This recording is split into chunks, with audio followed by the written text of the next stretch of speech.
Baik, kita lanjutkan Bapak Ibu sekalian. Tazkiyatun nafs. Apa arti tazkiyatun nafs? Ya. Tazkiyatun nafs itu berasal dari dua kata. Pertama tazkiyah, ya, yang artinya itu membersihkan dan menumbuhkan. Tazkiyah itu membersihkan dan menumbuhkan. Dia akar katanya sama dengan zakat, yaitu zakat.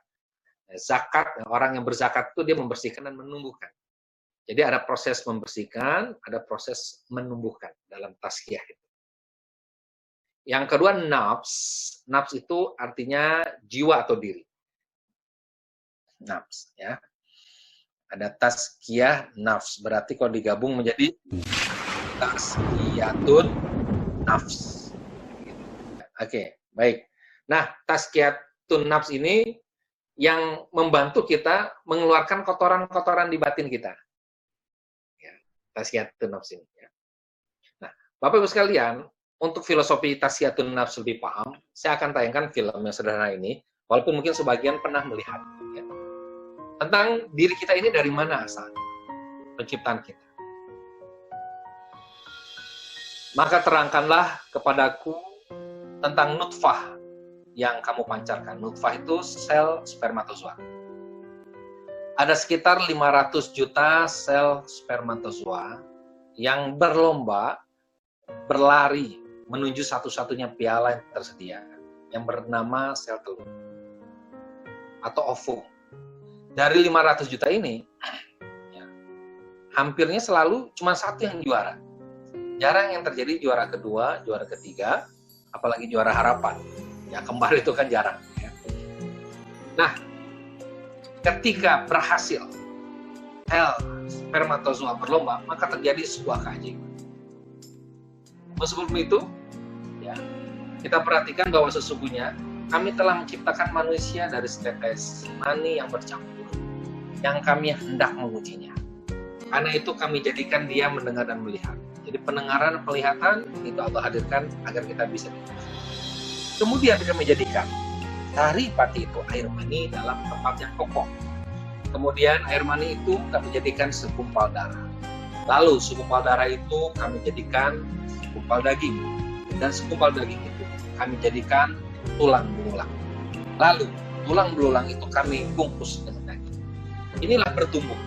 Namanya bertumbuh. Kemudian kami jadikan dia makhluk yang lain. Maka masukilah bertumbuh.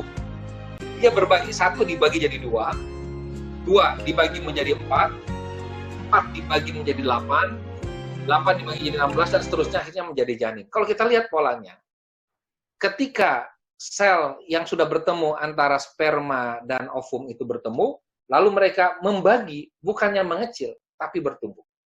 Jadi, kalau kita enggan berbagi, maka kita akan sulit bertumbuh. Kalau kita kikir, kita pelit, kita akan sulit bertumbuh. Kalau kita ingin bertumbuh, maka banyaklah berbagi. Ya, salah satunya di era corona ini, di saat kita sedang butuh sesuatu, ya, di situ kita berbagi, maka kita akan bertumbuh jiwanya. Di saat proyek kita minim, tapi kita berusaha berbagi, maka Allah akan menumbuhkan jiwa kita. Menumbuhkan. Itulah tazkiyatun nafs. Ada efek membersihkan dan efek bertumbuh. Kalau bersih tidak bertumbuh, belum tazkiyatun nafs. Atau bertumbuh tapi nggak bersih, belum tazkiyatun nafs. Bertumbuh, ya, berbagi dan bertumbuh. Tidak kikir, tidak meregehese, kan gitu ya. Bertumbuh. Bertumbuh. Bertumbuh. Tazkiyatun nafs. Jadi memang tazkiyatun nafs itu adalah fitrah dasar manusia. Manusia itu memang sukanya berbagi dan bertumbuh. Berbagi itu bagian dari membersihkan, ya. Efek dari membersihkan itu adalah bertumbuh. Nah, itu tazkiyatun nafs. Apa yang bertumbuh? Jiwa kita yang. Nah, pertanyaan jadi sederhana sekarang. Apa itu jiwa? Apa sih bedanya jiwa sama ruh? Kenapa yang ada rumah sakit jiwa, nggak ada rumah sakit ruh? Kan gitu. Oh, berarti jiwa sama ruh itu beda. Namun hari ini banyak yang menganggap jiwa dan ruh itu sama. Coba pikirkan sementara ya. Yang bisa jawab boleh jawab di chat. Menurut saya bedanya ini, jiwa ini, ruh ini. Beda jiwa sama ruh aja bedanya apa? A'udzubillahi minasyaitonirrajim. Wa is akhadha rabbuka mim bani adama min zuhurihim dzurriyyatahum wa ashhadahum ala anfusihim alastu bi rabbikum qalu bala syahidna an taqulu yaumal qiyamati inna kunna an hadza ghafilin. Dan ingatlah ketika Tuhanmu mengeluarkan keturunan anak-anak Adam dari sulbi mereka ini berarti Adam dan Hawa ya, sulbi mereka, dan Allah mengambil kesaksian terhadap jiwa mereka. Jadi jiwa itu diturunkan ya, dikeluarkan dari Adam dan Hawa ya. Lalu ditanya jiwa-jiwa tersebut ya, apakah aku ini Tuhan kalian? Maka mereka menjawab, betul, Engkau Tuhan kami menjadi saksi. Lalu kata Allah, kami lakukan yang demikian ini agar di hari kiamat kamu tidak mengatakan sesungguhnya kami adalah orang-orang yang lengah terhadap ini. Ayat ini mengatakan bahwa jiwa itu sudah ada sejak di alam jiwa. Di alam jiwa. Di alam jiwa itu di mana ketika jiwa ini keluar dari sulbinya Adam dan Hawa, keluar, bagaimana cara keluarnya nggak usah kita bayangkan karena itu hak Allah Subhanahu wa taala. Pokoknya keluar begitu ya. Dan di situ jiwa-jiwa, seluruh jiwa itu ditanya sama Allah, alastu birabbikum. Itu jiwa. Ya. Jadi jiwa itu beda sama ruh. Ruh apa? Ruh itu ditiupkan dari Allah. Asal usulnya beda. Bisa dipahami ya? Ya. Ruh Allah tiupkan, jiwa dari sulbinya Adam dan Hawa. Oke, ya. Nah, kita perjelas sekarang. Ruh ditiupkan, oke. Terus ada tubuh, oke. Nah, ada jiwa. Ini ada 3 unsur nih, ya. Tubuh itu terlihat, ruh itu tidak terlihat. Jiwa juga aslinya tidak terlihat, tapi menjadi terlihat reaksi jiwa melalui tubuh. Oke, sampai sini bisa dipahami ya. Ada tubuh, ada jiwa, ada ruh. Nanti kita akan perdalam lebih jauh, Pak. Ya. Jadi, kan saya mau lebih spesifik. Nah, itu yang kita bahas hari ini. Ya. Biar setelah acara ini, sahabat jeleb sekalian menjadi lebih memiliki kepahaman, kesadaran yang luar biasa. Oh, ini toh bedanya jiwa, tubuh, dan roh. Ya. Oke ya. Lihat ayat ini, Quran Surat Al-Ankabut ayat 57. A'udzubillahi minasyaitonirrajim. Kullu nafsin dha'iqatul maut, summa ilaina turja'un. Tiap-tiap yang berjiwa akan merasakan mati, kemudian hanyalah kepada kami kamu dikembalikan. Lihat ini jiwa. Yang mati itu jiwa, bukan tubuh, bukan ruh. Jadi bukan kullu jasadin dha'iqatul maut. Bukan setiap jasad akan merasakan mati, bukan kullu ruh, bukan setiap ruh, tapi kullu nafs. Nafs itu ya jiwa tadi. Jadi yang merasakan mati itu adalah si jiwa, yang merasakan mati jiwa. Ya. Oke. Kita lihat lagi tentang jiwa sini. Jadi nafs itu bentuk tunggalnya, bentuk jamaknya itu anfus, jiwa itu ya. Allah juga berfirman Quran Surat Az-Zumar ayat 42. Tadi tentang mati, sekarang tentang tidur. A'udzubillahi minasyaitonirrajim. Allahu yatawaffal anfusa hina mautiha wallati lam tamut fi manamiha.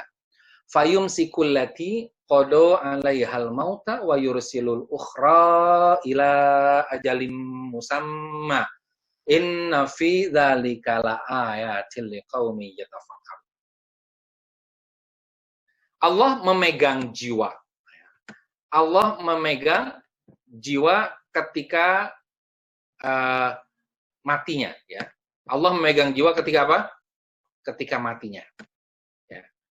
Dan memegang jiwa orang yang belum mati di waktu tidurnya. Maka dia tahanlah jiwa orang yang telah dia tetapkan kematiannya, dan dia melepaskan jiwa yang lain sampai waktu yang ditetapkan. Sesungguhnya pada yang demikian itu terdapat tanda-tanda kekuasaan Allah bagi kaum yang berpikir. Jadi, ini tanda dari Allah. Beda loh antara mati dan tidur, kata Allah. Bedanya apa? Mikir dong, kan gitu. Apa bedanya di sini ada? Yatawafa. Nah, yatawafa ini nanti jadi kata wafat ya. Jadi wafat itu artinya dipegang.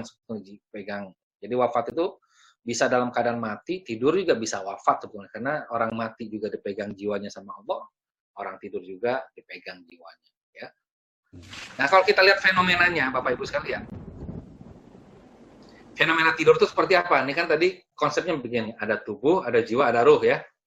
Ketika jiwa pergi meninggalkan ruh dan tubuh, berarti jiwa sedang dipegang Allah. Itulah yang disebut tidur. Jadi gini, jiwanya terbang. Nah, itu tidur. Berarti yang di kasur siapa? Tubuh dan ruh. Yang di kasur. Jiwanya di mana? Sedang di laundry sama Allah. Maka sebetulnya tidur itu bagian dari tazkiyatun nafs. Tapi kebanyakan tidur nggak bagus ya. Jadi tidur itu bagian dari tazkiyatun nafs. Membersihkan jiwa. Makanya kita kalau bangun tidur itu segar. Emosi kita stabil. Ya. Langka kita bertemu sama orang yang bangun tidur itu dalam keadaan marah-marah, seger. Ya. Kalau tidurnya itu betul-betul berserah kepada Allah sehingga jiwanya di laundry, dibersihkan sama Allah. Ini tidur. Ya. Lihat anak kecil. Bangun. Ya, ini memang salah satu rahasianya itu di ubun-ubun ya. Anak-anak tuh selama ubun-ubunnya kan masih lembut ya, pegang tidur.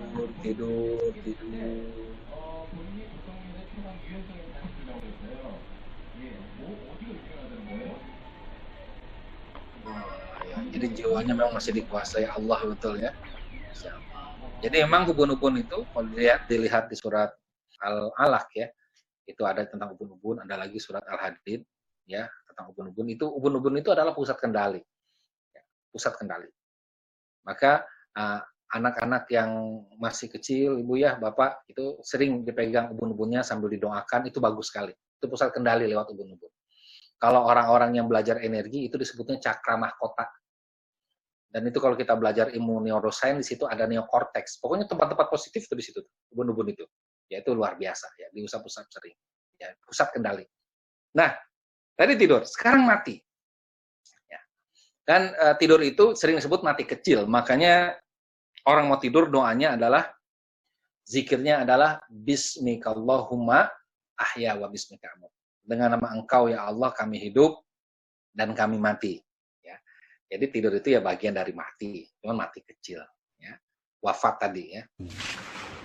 Sekarang kita bandingkan dengan fenomena mati besar. Kalau mati kecil, jiwanya yang pergi. Oke, tadi kita sudah gambarkan, jiwanya pergi melayang, dipegang oleh Allah. Tapi kalau mati besar, bukannya jiwa, tapi ruh dan jiwa pergi meninggalkan tubuh. Nah, itu yang disebut dengan dicabut nyawa, tuh begitu. Kenapa orang disebut nyawa? Karena yang pergi bukan hanya jiwanya, tapi yang pergi jiwa dan ruhnya. Cabut nyawa. Begitu ya. Tubuh hanyalah bingkai yang akan menjadi bangkai. Jadi bagaimana prosesnya ketika malaikat maut mencabut jiwa manusia, kan begitu. Cabut, cas. Ruhnya ikut.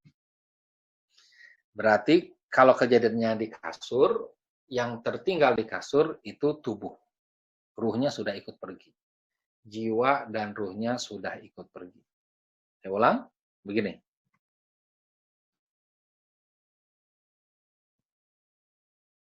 Inilah meninggal dunia. Mati, ya. Kemana mereka kembali? Tubuh kembalinya ke tanah. Oke. Ruh kembalinya kepada Allah. Oke. Jiwa kembalinya ke alam barzah untuk mempertanggungjawabkan kelakuannya selama di dunia. Kita lihat, karena asal-usul mereka 3 unsur ini berbeda, maka pas balik juga berbeda ke rumah masing-masing. Inna lillahi wa inna ilaihi roji'un. Semuanya kembali. Ya. cara kembalinya beda. Kalau tubuh kembalinya ke tanah, kalau jiwa kembalinya ke alam barzah untuk bertanggung jawab, untuk dikumpulkan, ditimbang, dibalas, disiksa atau dikasih pahala. Sedangkan ruh kembali kepada Allah yang meniupkannya.